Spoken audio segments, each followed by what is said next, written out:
eles aí, prontinhos, doutor Roberto Navarro, nosso nutrólogo, clínico geral, sabe tudo, e nossa querida chefe, com um pezinho já se formando na nutrição, Malu Lobo. Que coisa boa. Chegando, Faltam 10 dias. 10 dias para me formar. Parabéns, Malu. Não, tá uma loucura. Eu coloquei até no meu post, sangue, suor e lágrimas, gente. Porque, olha, vai chegando na reta final, assim. Não é fácil. Não. Mas, olha, você estou é muito vencendo. corajosa. Parabéns, parabéns. A gente vai poder abordar muita coisa bacana, né? Vamos. Com a sua área aí, né? Da Estudar, nutrição. né? Quanto mais você estuda, mais se aprofunda nos assuntos, mais dicas e mais coisas legais você pode passar para as pessoas. Sem dúvida. É isso então, aí. E hoje, falando dessa questão, né, da intolerância alimentar, de alergias, e desse universo que a gente tem envolvendo todo esse nosso sistema, que a gente fica numa dúvida.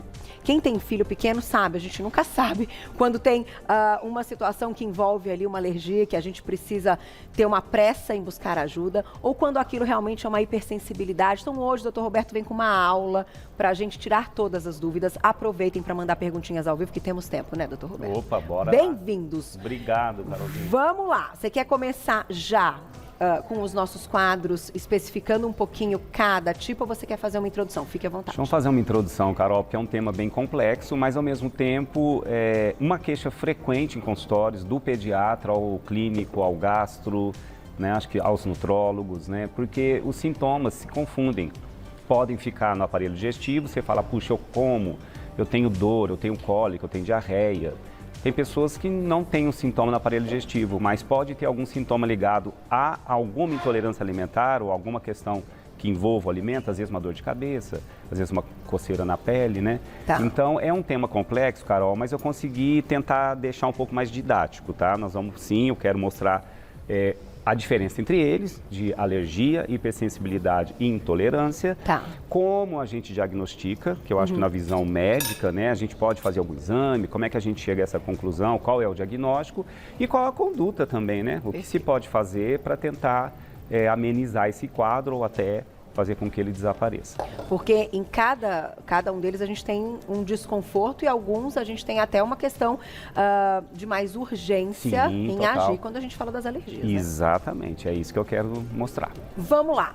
Antes de começarmos com a primeira imagem aí na tela, receita da Malu, gente. A receita da Malu é um abraço, eu vou dizer. Tá delícia, viu? Vou creme falar pra de vocês abóbora. que tá, é um creme de abóbora cheio de especiarias, poucos ingredientes, facílima de fazer, é aquela comida conforto, né, para um dia como hoje, quentinho. e ao mesmo tempo, né, também para a saúde. Sem dúvida. Então, E poucos ingredientes mesmo, eu tô vendo aqui. E é vegana, né?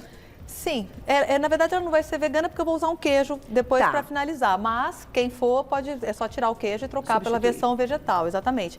O importante é dizer que hoje a gente vive uma época de vulnerabilidade alimentar, né, que as pessoas hoje estamos hoje com um problema muito maior.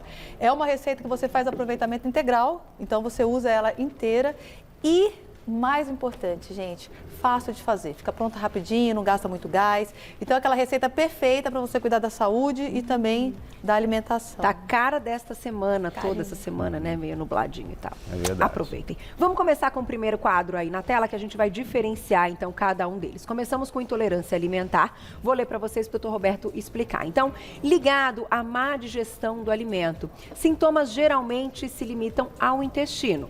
Os mais envolvidos: lactose, rafinose e frutose. Exatamente, Carol. O que mais chama atenção na intolerância, a intolerância não é uma dificuldade que o corpo tem de quebrar aquela macromolécula do alimento para poder absorver. Tá. Então a gente precisa comer e digerir. Então as intolerâncias geralmente ligadas à má digestibilidade. Então eu posso não digerir bem a lactose, que é uma intolerância muito conhecida, que não é a mesma coisa que a alergia ao leite, já fique claro, vocês vão entender a alergia daqui a pouco.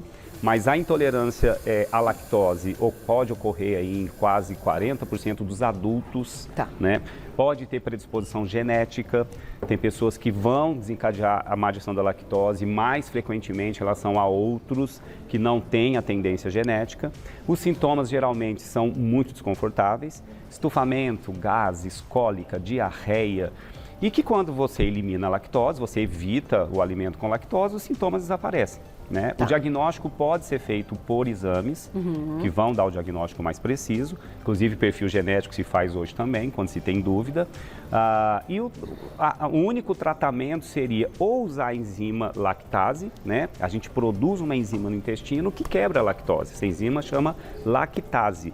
Porque alguns produzem mais, outros menos, tendência genética, ou às vezes alguma inflamação do intestino que pontualmente também faz você produzir menos lactase, mas são quadros que se revertem quando você trata uma infecção bacteriana no intestino, aí tudo volta ao normal. Tá. Mas o tratamento pode ser usar a enzima artificial, a lactase. Então a gente consegue ainda aliviar o quadro. É uma das exceções de manifestações extraintestinais, que eu falei que se limita ao intestino, mas tem algumas pessoas que têm má digestão da lactose e pioram de quadros alérgicos respiratórios. Né, rinites, acúmulo de secreção de muco em região do osso sinus, né, desencadeando sinusite.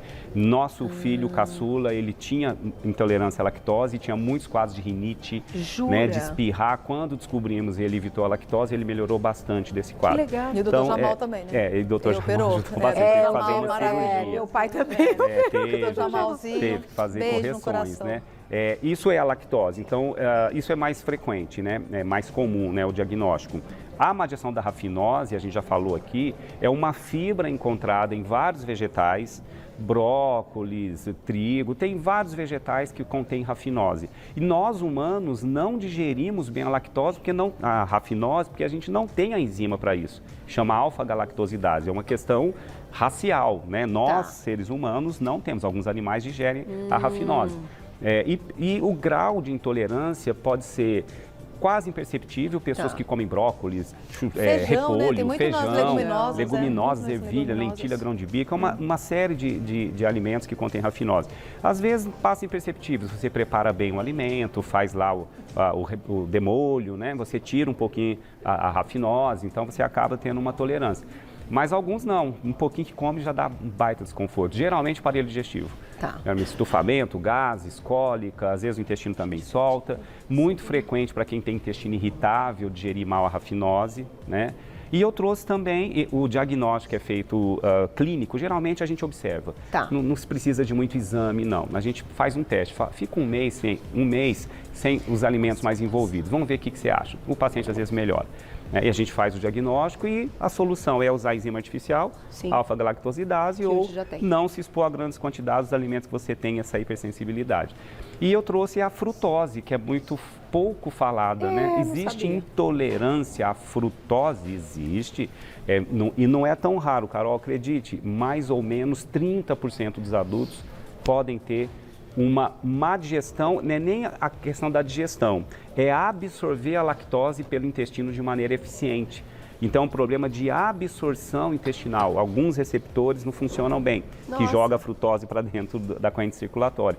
E isso traz um grande desconforto, estufamento, até porque aquilo que a gente não digere bem, as bactérias do intestino vão colonizar, vão querer comer aquela comidinha que chegou mal digerida.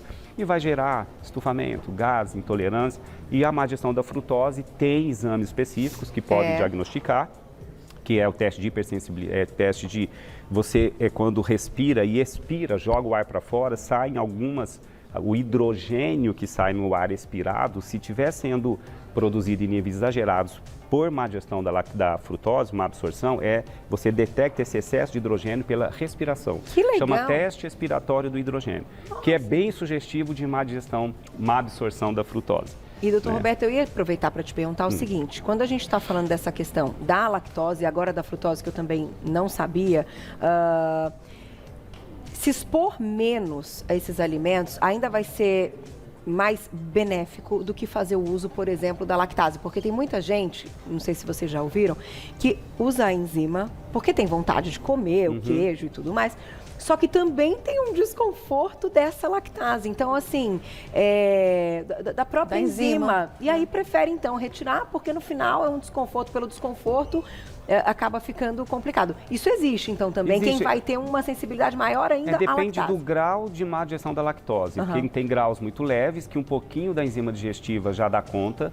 às vezes o grau de produção de enzima lactase é tão baixo que mesmo quem ingira a enzima não consegue digerir 100% a lactose. Então, não que talvez, eu ingiro e a própria enzima me faz mal. Às vezes não é nem propriamente a enzima, é que aquela quantidade não foi suficiente para aquela quantidade de lactose no alimento. Então, tem que ajustar, às vezes, dose. Mas ter uma intolerância ou um certo desconforto com a enzima digestiva, às vezes, alguns têm. Tá? Só que é mais exceção do que regra, Carol. Não é tão difícil de manusear isso, não. Perfeito. Vamos para o próximo, então. Daqui a pouquinho tem perguntinhas do público no @VocêBonitaTV. A gente segue, então, da intolerância alimentar e, claro, já a gente responde perguntas do público. Então, quando a gente fala de alergia, reação exagerada e imediata do sistema imunológico contra proteínas dos alimentos, mediada por um anticorpo chamado IgE. Os sintomas estão ligados a uma liberação excessiva de histamina pelo IgE. Alimentos mais envolvidos: leite de vaca, trigo, ovos, nozes, crustáceos, peixes, soja, amendoim. Isso aí eu diria que o sistema imunológico, ele fica vigiando, né, tudo que está entrando dentro do nosso sangue, né? E o sistema imunológico, por alguma confusão, passa a interpretar a proteína desse alimento, que é uma estrutura grande, como um invasor. E ele vai mobilizar um exército de seguranças para não deixar essa substância penetrar ou circular no teu sangue. Certo. E isso é mediado por um anticorpo chamado IgE, que libera uma substância chamada histamina. O que a histamina faz? Ela aumenta o fluxo de sangue para aquela região onde está entrando o alergênico. Então, imagina que fosse uma mensagem que o anti-IgE está dando para que mais soldados venham. Então, a histamina dilata os vasos sanguíneos e o fluxo sanguíneo aumenta muito. Por isso que nas alergias alimentares, se essa liberação de histamina for muito intensa por esses tais IgEs, existe um risco enorme de você ter um colapso, porque a histamina é vasodilatadora, dilata os vasos sanguíneos. Por isso que incha. Você vê que a alergia alimentar fala, nossa, eu comi uma coisa, comecei a inchar. Comecei a inchar meu olho, porque existe um aumento de fluxo sanguíneo naquela região pela ação da histamina. Se essa dilatação dos vasos sanguíneos for tão intensa, a pressão arterial começa a cair.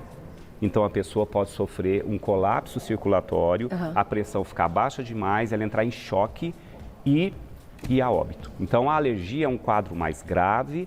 Óbvio, né? Tem alergias mais leves, que a manifestação às vezes é uma diarreia depois que você come um alimento alergênico ou uma coceirinha na pele.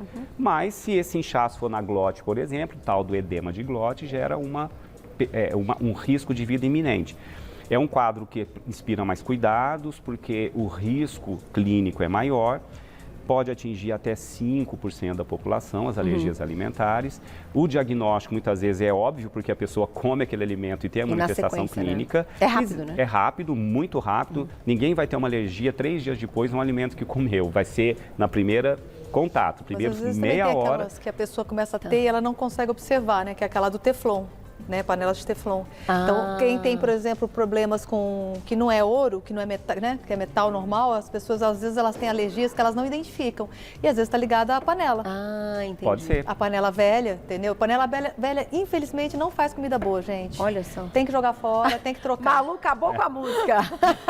com a música, com a rima, com tudo. A panela fica velha e começa a soltar toxicidade para a comida. Então, Isso, tem muita gente ser. que às vezes tem aquelas alergias que não identifica e está ligada à panela. Às vezes pode achar que é do alimento e pode ser. E por isso que existem exames mais específicos. Então, o médico lança a mão de exames, né, para saber qual é a alergia que o seu paciente tem. É a um níquel ou é a uma proteína alimentar? Então, existem testes de alergia que o médico desconfia, faz uma bateria e dá, geralmente, um diagnóstico mais preciso. Você tem alergia a esse alimento e a exclusão desse alimento não gera mais risco. E, às vezes, tem tratamentos de dessensibilização que hoje ainda é possível. Você, aos pouquinhos, ir diminuindo a alergia àquele alimento. E, às vezes, espontaneamente, você teve uma alergia na infância a um alimento, mas na vida adulta você deixa de ter. Olha que legal. O sistema imunológico é muito maluco, tá? Mas a alergia alimentar é um quadro mais grave, os alimentos que estão mais envolvidos já foram citados ali, né? E, doutor Roberto, a gente colocou ali até, são as proteínas, caseína e tal, crustáceos, peixes mais comuns. No entanto, para que essa pessoa e esse sistema imunológico reaja dessa forma, a gente já tem que ter tido um contato, certo? Tipo assim, você vai comer camarão a primeira vez, não vai ser na primeira primeira vez você vai ter alergia, não é uma coisa assim? Isso, chama apresentação do antígeno. Primeiro, existe uma tentativa de reconhecimento. Tá. O soldadinho vai lá e fala, e olha o que está entrando ali e fotografa. Tira uma cópia daquele invasor, que é uma estrutura proteica, que tem uma sequência de aminoácidos. Isso fica codificado. Tá. Olha, a gente te fotografou. Então agora a gente vai discutir lá na nossa central se a gente vai tolerar você, se você não vai ser considerado invasor, ou se a próxima vez que você aparecer, a gente vai entrar com tudo contra você. Então, primeiro existe a sensibilização, Carol. Tá. Porque a gente fica com medo, vai dar para oferecer para a criança pela primeira vez, muitas vezes. Exatamente. Mas será que vai ter uma alergia? A gente, fica assim, no primeiro contato, não. Não. Então, se tiver alguma coisa, não é aquele alimento. Não é aquele alimento. Okay. E detalhe, isso vai acontecer, essa sensibilização, essas fotinhos que o terminológico vai tirar dos alimentos, começa a ocorrer lá já nos primeiros anos de vida. Quando a gente sai do leite materno, às vezes o próprio terminológico acredita que a caseína do leite materno é um invasor. Tem crianças com alergia ao leite materno, é raríssimo, mas existe. Mas o mais comum é quando sai do leite materno e começa a introduzir novos alimentos. Imagina quantas proteínas novas estão surgindo ali, né? E o terminológico e o intestino ainda não é seletivo, ele tem uma permeabilidade ainda alta, é um filtro que ainda está com buraquinhos grandes, o intestino. E vão absorvendo proteínas estruturais grandes. Ali houve uma primeira sensibilização. Graças à tolerância imunológica, é que a gente depois consegue continuar comendo alimentos novos sem desenvolver alergia. Entendi. Agora, vamos entender a hipersensibilidade? Que é para... Opa! É a última.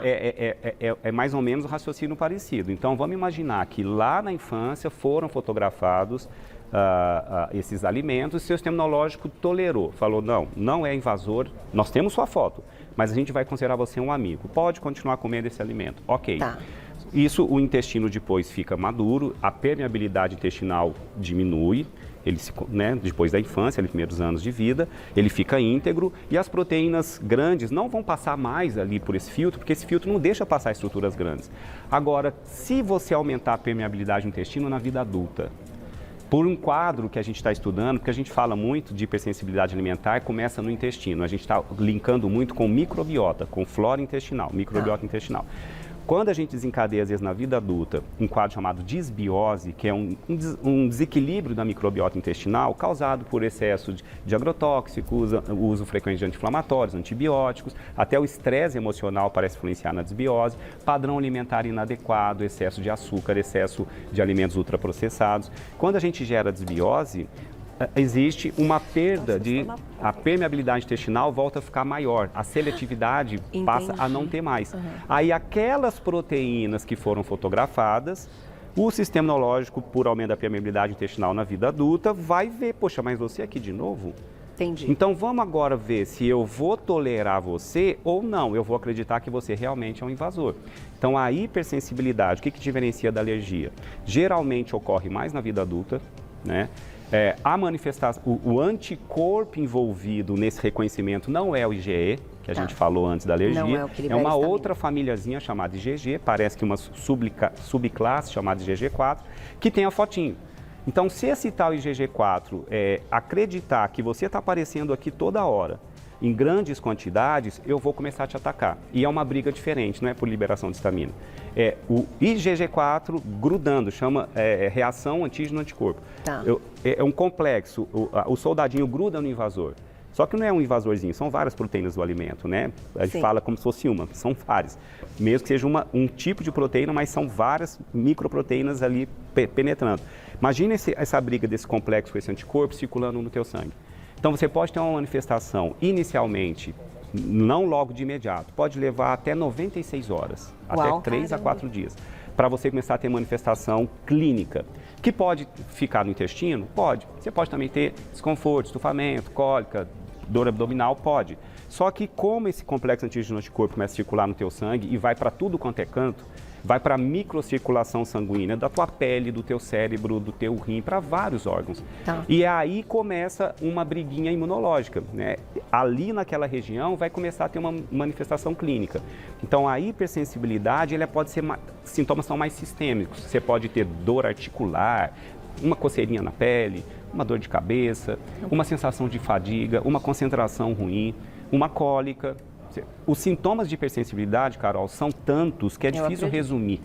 Tá? Tem uma lista de mais de 100 sintomas que já foram correlacionados à hipersensibilidade alimentar chamada tardia. Tardia porque a manifestação clínica leva até 96 horas, não é imediata como alergia. E fica confuso, você fala, o que eu comi hoje que está me dando esse sintoma? Pode ter sido 3 dias atrás. Olha só. O diagnóstico não é fácil, tem exames que hoje detectam esse tal IgG4, mas é só uma foto, não quer dizer que seja verdade, que aquilo esteja sendo rejeitado. A gente tem que fazer um teste de eliminação do alimento por um tempo, no mínimo 1 mês, observar se melhora os sintomas que o paciente queixa e se melhorou, para não achar que foi coincidência, a gente faz a reintrodução. Volta a comer esse alimento, se depois de alguns dias voltar a ter o sintoma que antes citava, está feito o diagnóstico de hipersensibilidade alimentar tardia, onde o tratamento pode ser não comer todo dia, porque alergia não pode comer. Vai ter uma reação alérgica de imediato. A hipersensibilidade você tolera às vezes comer 1 vez por semana, 2, se for todo dia já começa a bagunçar. E tratei a desbiose, melhorei sua desbiose, reverti, melhorei a integridade da mucosa intestinal, a permeabilidade diminuiu. Eu fiz todo esse rearranjo, que a gente fala de modulação intestinal, eu posso continuar comendo essa proteína que ela não vai passar mais para dentro do sangue, porque o filtro volta a ficar íntegro e essa proteína não passa para dentro do sangue. E é o famoso diagnóstico que também vai eliminando os outros que são até mais simples por terem esse exame que já, enfim, que é mais óbvio, né? Que está ali demonstrando, né? Então eu vou ler para vocês o que o Dr. Roberto agora, simplificando então da explicação que vocês entenderam. Já tem perguntinhas do público no @VocêBonitaTV. Vamos colocar aí na tela então os principais para vocês terem. Então, ó, reação leve a moderada do sistema imunológico contra proteínas alimentares. É mais lenta e pode levar dias para aparecerem os sintomas. Mediado por outro tipo de anticorpo chamado IgG e não envolve liberação de histamina nesta reação, como vocês entenderam. E alimentos mais frequentes. Qualquer um, tá fácil, né, gente? Tá vendo? No final, hipersensibilidade alimentar é o que talvez demore um pouquinho mais pra gente entender. Já tem perguntinhas do público no @VocêBonita. De volta com o nosso Você Bonita, com essa dupla incrível no nosso quadro Sabor e Saúde. Hoje, discutindo um pouquinho a diferença entre alergia alimentar, hipersensibilidade alimentar e intolerância. O Dr. Roberto deu uma aula já nessa primeira parte do nosso quadro. Agora a gente vai abrir para as perguntinhas, mas já vamos para a receita da Malu. Porque esse creminho de abóbora... Tá cheirando. Gente, que coisa boa. Quentinho nessa segundona. Olha que presentão. Vamos lá. Ingredientes, então, na tela. A gente vai usar meia abóbora cabotiã em cubos. É a minha favorita.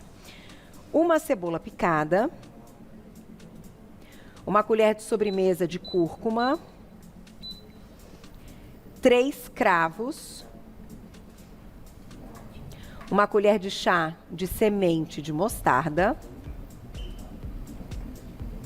Sal marinho a gosto. Azeite de oliva para refogar.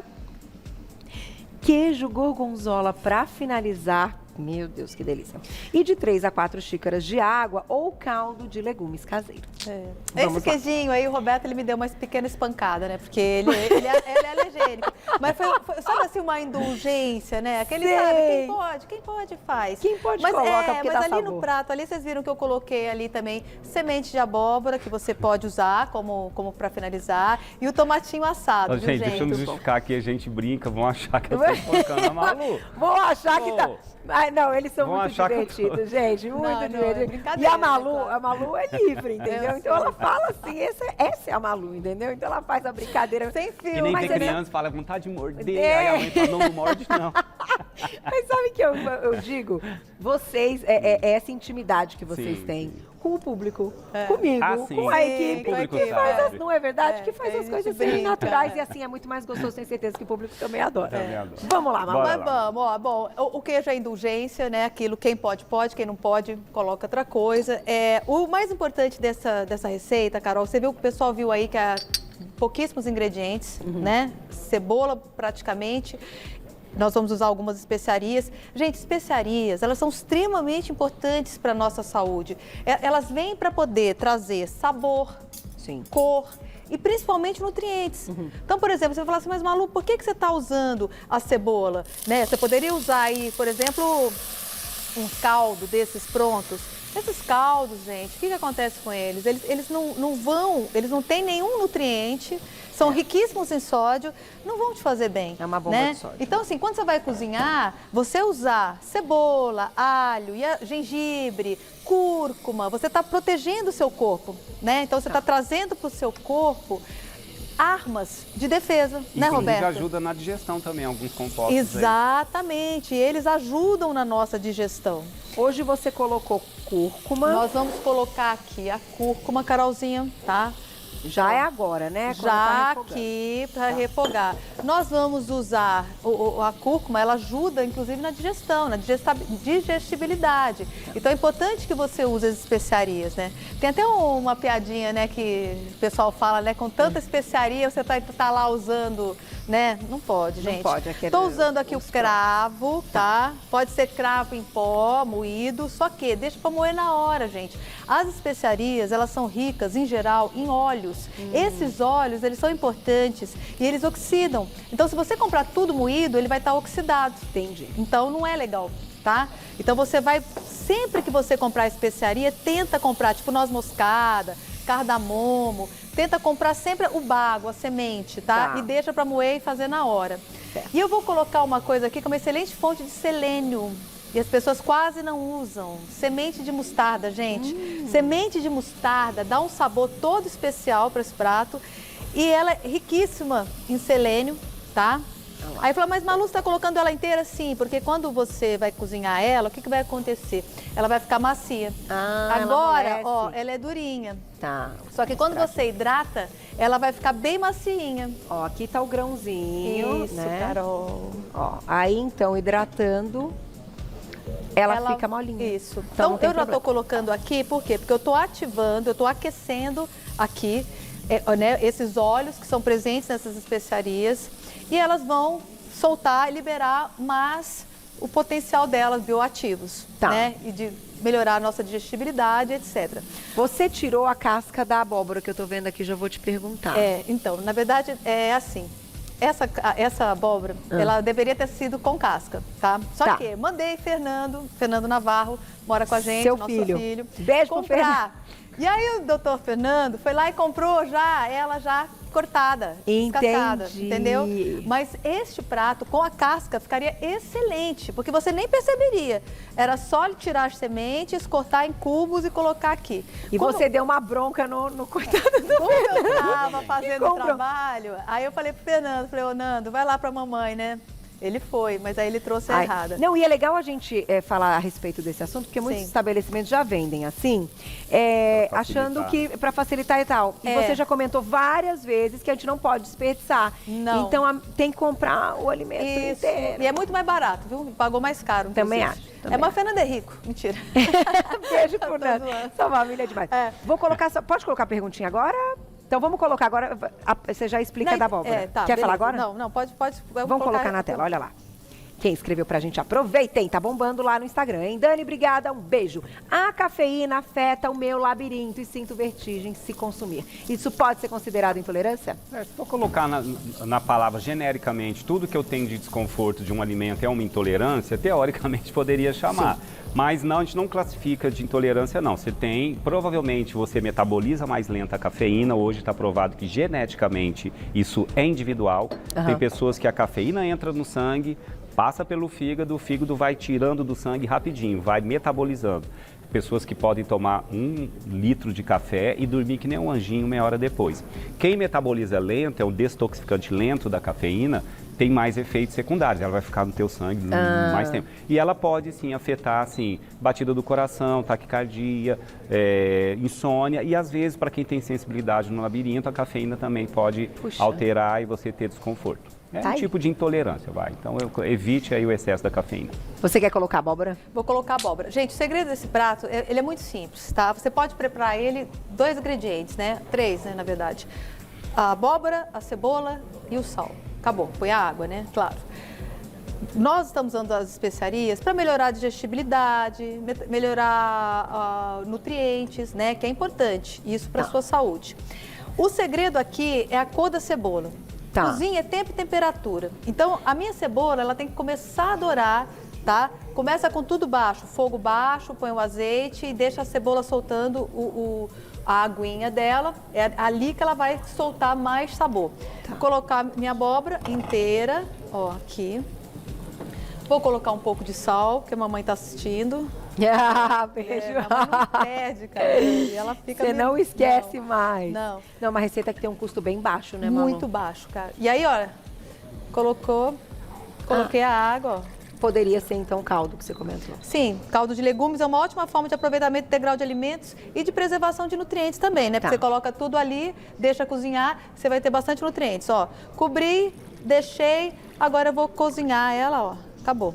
Só isso? Só isso, gente. Daqui a pouquinho a gente volta pro segundo passo já. Combinado. Tem mais perguntinha? Aproveitem, estamos ao vivo. Vai lá no @VocêBonitaTV. Gabi, obrigada, um beijo. Quando como alho em excesso, fico pensando nele o dia todo. É normal ou pode ser intolerância? Pode ser uma intolerância, não as mais frequentes, né? Mas aí é mais uma dificuldade de você metabolizar algum princípio ativo do alimento. Tem pessoas que conversam muito com pimentão. Isso que eu ia falar do pimentão. Né? Que conversam muito com pepino. Porque ali tem óleos essenciais com sabores mais fortes, né? Uhum. O alho, às vezes, mexe na mão, fica ali horas, né? Se você não conseguir tirar.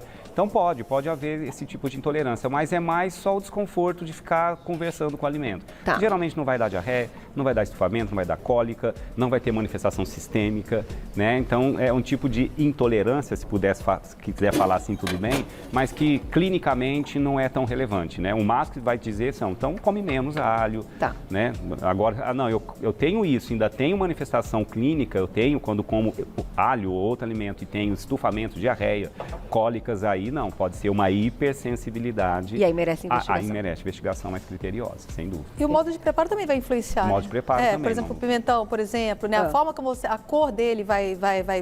O verde é o que tem menos digestibilidade, o vermelho já está mais maduro. Sim. Aí você pode assar, tirar a casca dele também, aquela parte branca, melhora bem. Aliás, o preparo pode ser fundamental para algumas intolerâncias. As leguminosas, deixar de molho, né? Exato. Molho sempre em geladeira. Então, isso é importante. Nós vamos fazer um dia só essas dicas, assim. Técnicas dietéticas. É bacana. Bem legal, porque são coisas simples, né? Sim. Que a gente só precisa aprender, né? Com quem sabe. Tem mais perguntinha? Olha lá. Obrigada, Sara, um beijo. Tenho sensibilidade não celíaca ao glúten. Tem alguma forma de consumir o glúten e amenizar os sintomas? Então, quando a gente fala, né, do celíaco... É uma pergunta bem bacana. E, aliás, eu estava louco para falar um pouco disso. Existe um extremo, que é o sistema imunológico produzir anticorpos específicos contra o glúten, contra a gliadina, que é uma parte da proteína glúten que é quebrada em duas subpartes e uma delas chama gliadina. E se produz anticorpos contra a gliadina, é uma doença terrível, até 1% da população tem, esquece glúten para o resto da vida. A hipersensibilidade ao glúten não celíaca não tem essa manifestação intensa contra a gliadina, mas tem sintomas envolvidos, você pode ter, que pode ser desde intestino até coceira na pele, artralgia, tudo aquilo que a gente falou dos sintomas tão complexos ou tão abrangentes da hipersensibilidade. Tá. A estatística é que até 9% da população, alguns estudos falam 5%, alguns 6%, alguns chegam a 9% da população ter hipersensibilidade ao glúten não celíaca.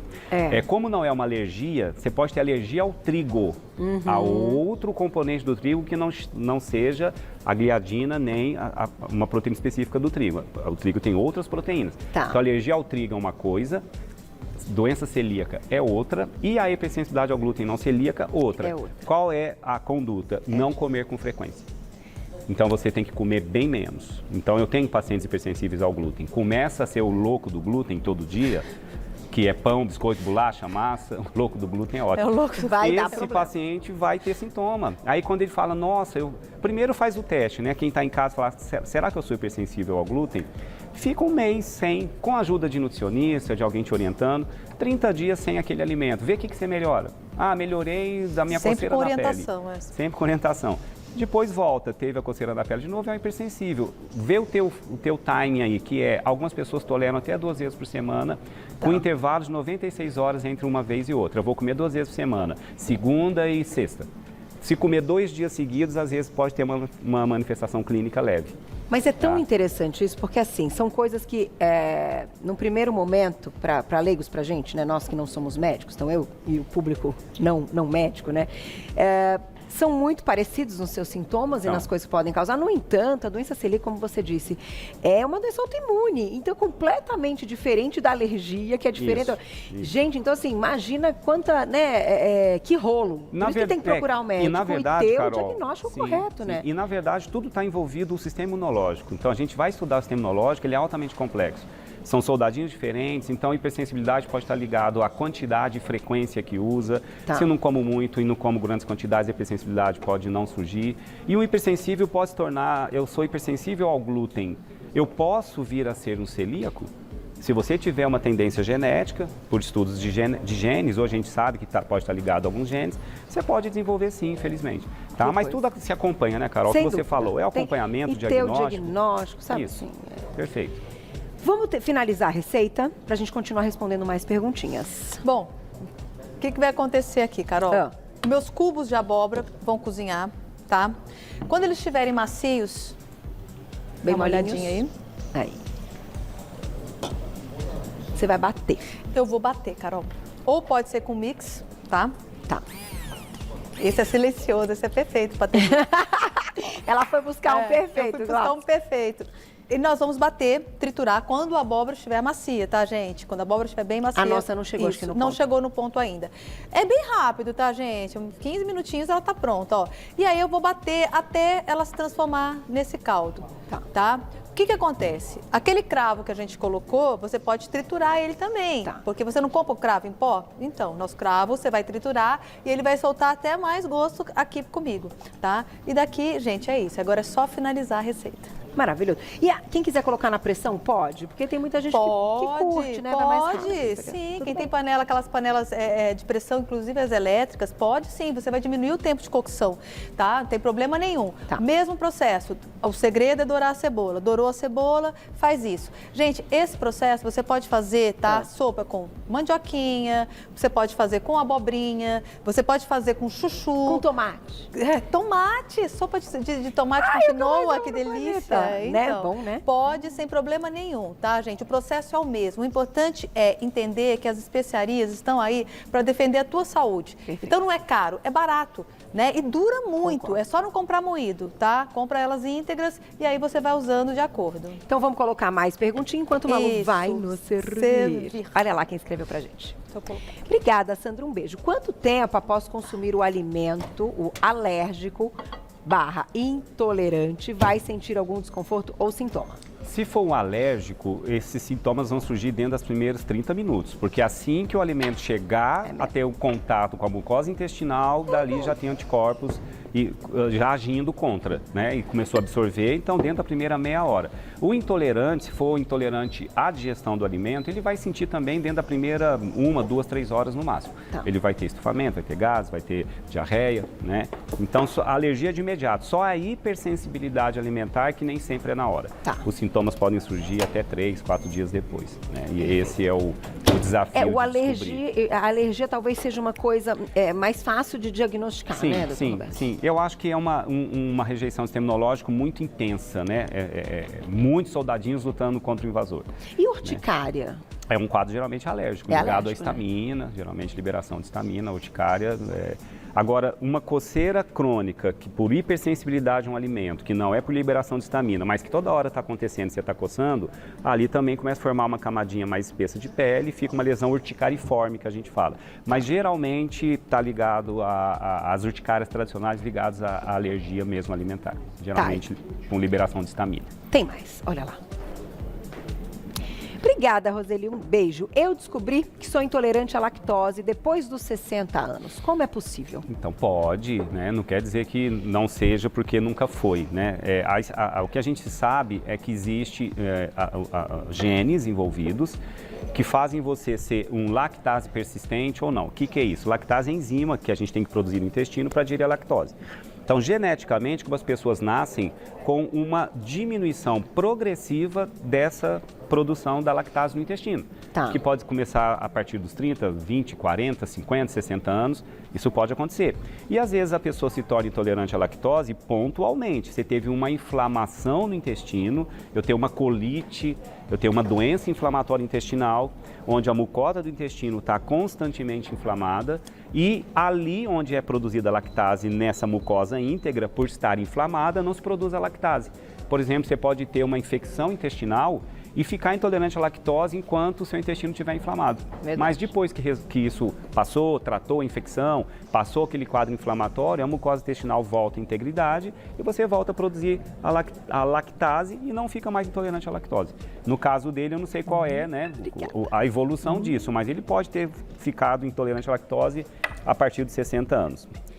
O que dá para conseguir controlar. Olha o cheirinho bom. Não, e aí, Malu, Toninho, será que a gente consegue mostrar? Porque ela serviu aqui e o individual com tomatinho em cima, ó, com a sementinha de abóbora. Exato. Olha que especial, gente. Esses olha toppings isso. é que vão fazer que a sua sopinha é muito diferente, o especial, seu caldo.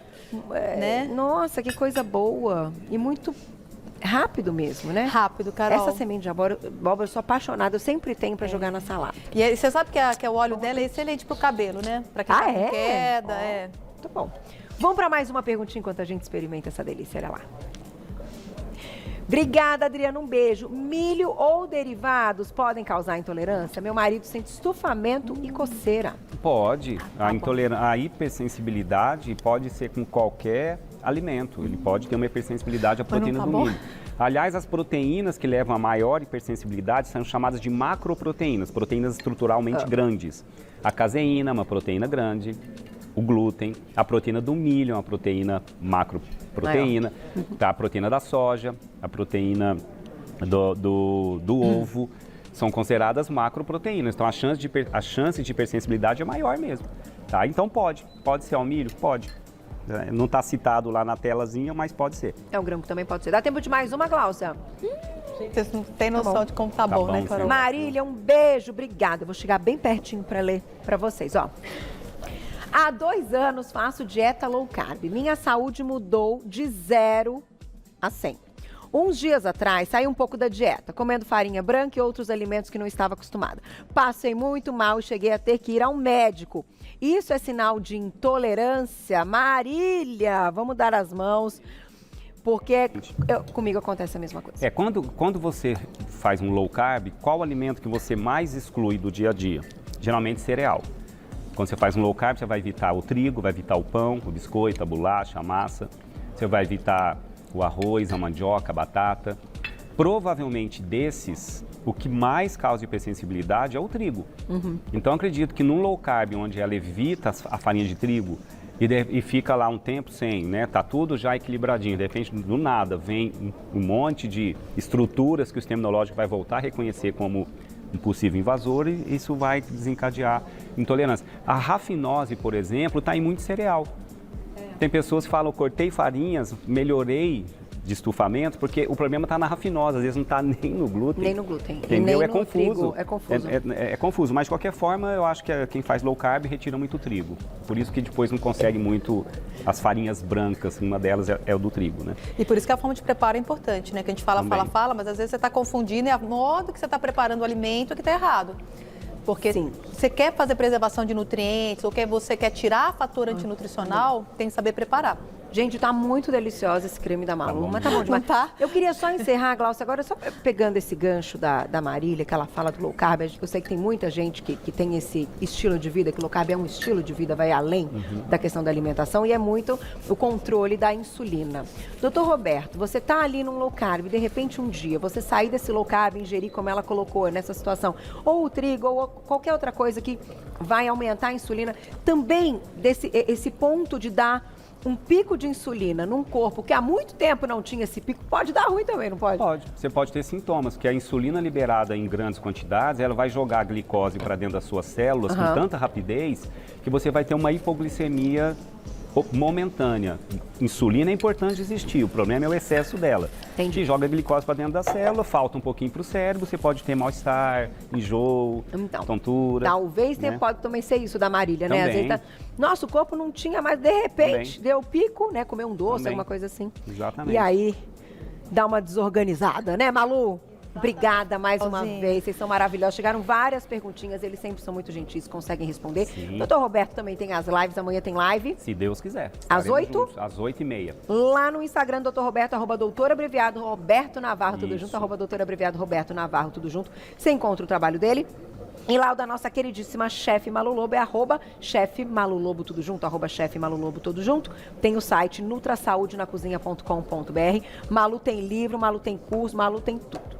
E agora tá quase Nutri, Quase hein? Nutri, Parabéns, muito Obrigada, orgulho de vocês. Carolzinha, gente. Obrigada mais Obrigado, uma gente. vez, porque eu sei Ótima quantas semana. pessoas do lado de lá, né, se Vão beneficiam. fazer, hein? Não, só tá perfeito. Façam e aí depois escrevam pra gente, né, Com Carol? certeza. Mu, você leva pro meu camarim, querido? Obrigada. Beijo. Até.